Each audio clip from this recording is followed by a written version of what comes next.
Well, hi, I thought I'd do this tutorial for you. Um, oh yeah. You see they have the X11. I got X11 right here.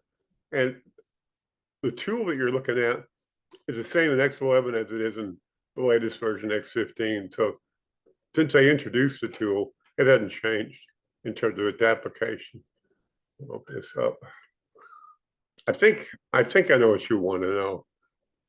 If we don't, then we'll keep hacking it until you do get it. Uh,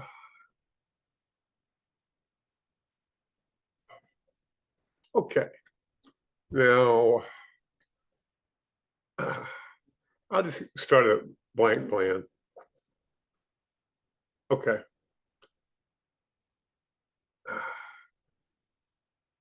And the roof in the picture that you posted can be built, auto built. I don't think that's what you're asking about. Let me show you.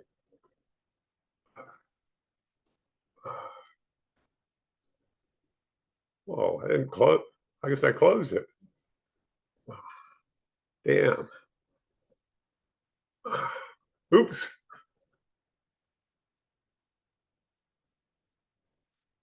Oh, I was trying. It's Facebook.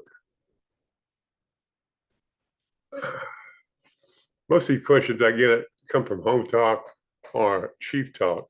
There you are. Here it is. Yeah, this is a roof picture you posted. And you just designate this wall a gable and this one a gable, and then the rest of that would auto build and just follow the geometry of the house floor plan and the pitch that you said in the build roof dialogue. What I'm assuming you're asking about is this and this. Just guessing. You weren't very clear in what you're asking. But to do that, it's just too simple. I'm going to go here in plan view and left click out here to select the entire outside of the house.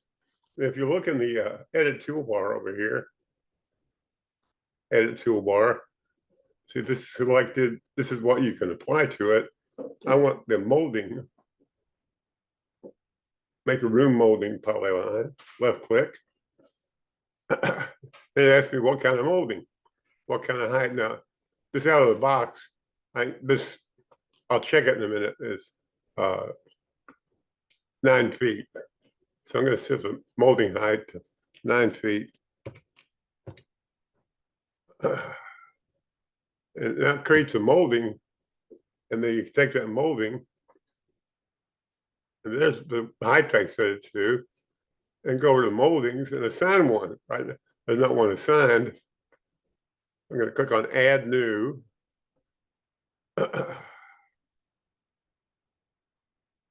These are some moldings I created for various jobs. Yeah, this will work. And this molding is going to apply on this will be that against the wall, and this will stick out. So, and I'll see those big dimensions. I think on this setting, it's automatically sets it, the molding, to extrude inside the polyline. And I don't want it inside the polyline, I want it outside. So you can see the damn thing. So these settings will trip you up, and it just tripped me up. See, now it's sticking out.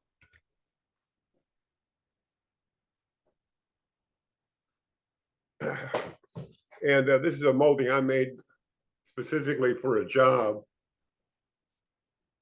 Let's turn the vector view on.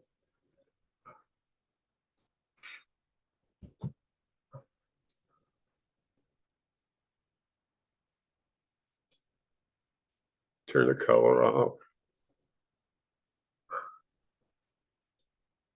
Yeah, so there's my molding. And there's the, you click on it, open it, set it to 6 feet. You can put them wherever you want. Now, if you do a manual like this, you'll have to, like, there could be a window here or a door. I just thought of that.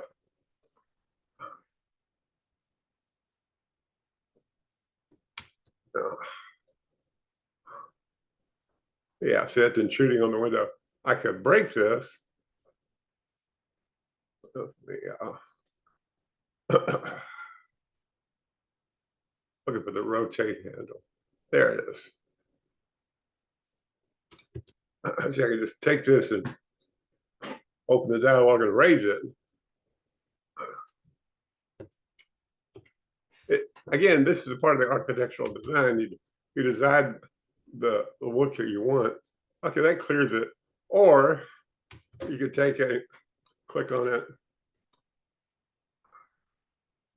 put some line breaks in there. Well, maybe I better do that in plan view.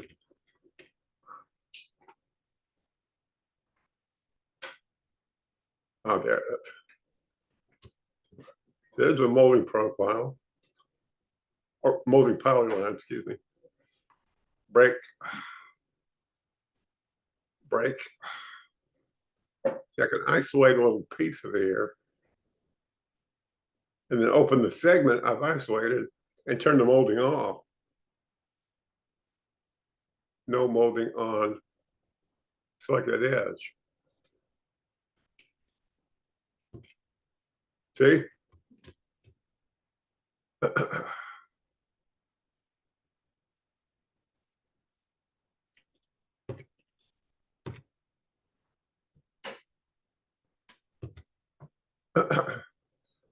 And then once those brake lines are in there, you can move those around.